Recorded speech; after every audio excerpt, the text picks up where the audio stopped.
Dr. So, you have a PhD in neuroscience and you're a science journalist. So, what the is your problem with gender studies? Started off so well.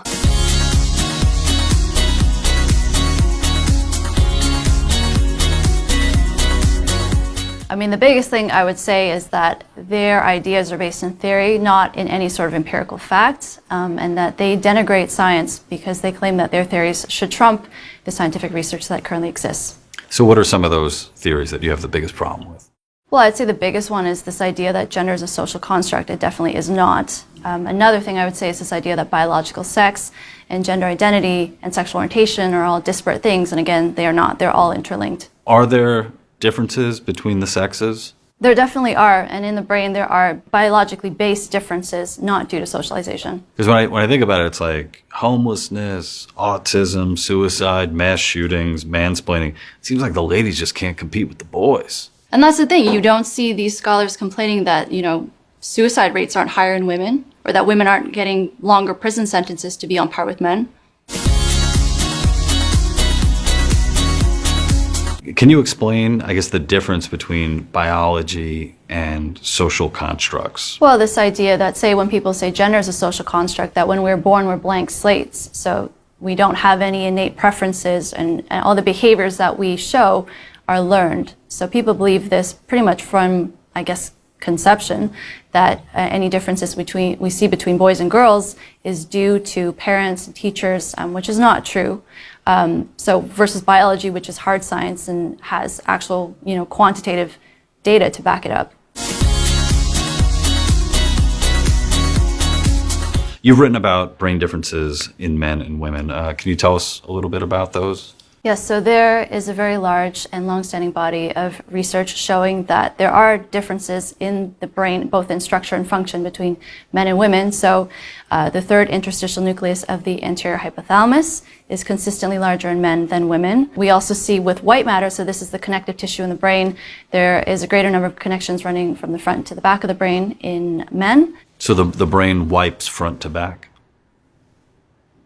Okay.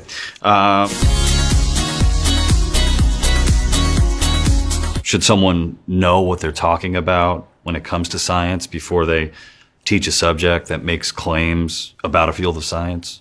Absolutely. And the frightening thing is, from my understanding, most of these, even academics, don't have any sort of understanding of the scientific method. I don't know that they know much about biology. If they did, it would seem that the claims they make then are, intentionally misrepresenting what the science says. And I've been told, a number of people reached out to me to tell me that they publicly deny these sex differences in biology, but they know what the truth is. They do it because they are afraid that research findings showing differences between men and women are going to be used to justify sexism.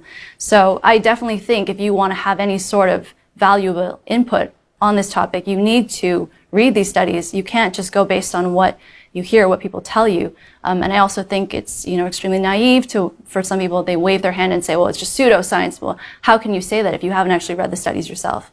So you have to know what science is so you can know what pseudoscience is?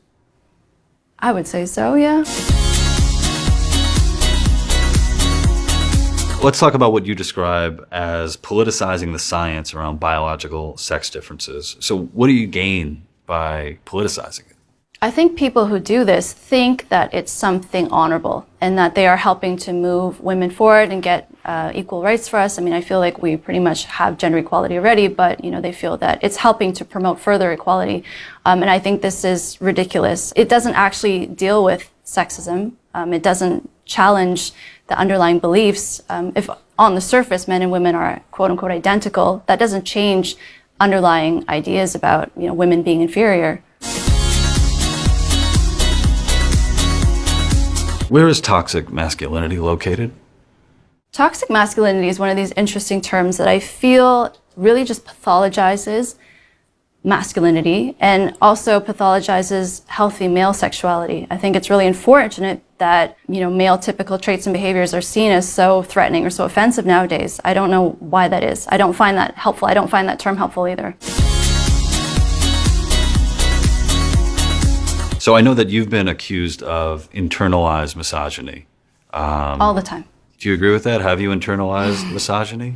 No, I don't agree with that. And I think that's just a really easy, lazy way of people trying to discount what I have to say.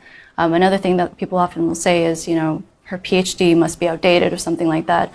You're so young. How could it be outdated? That's insane. Yeah, I mean, people will say whatever they need to try and discredit, you know, ideas that they don't like. I would urge them to actually go and read the research and try to tell me the same thing after. Maybe perhaps debate you? Yeah, or debate me. I'm open to that.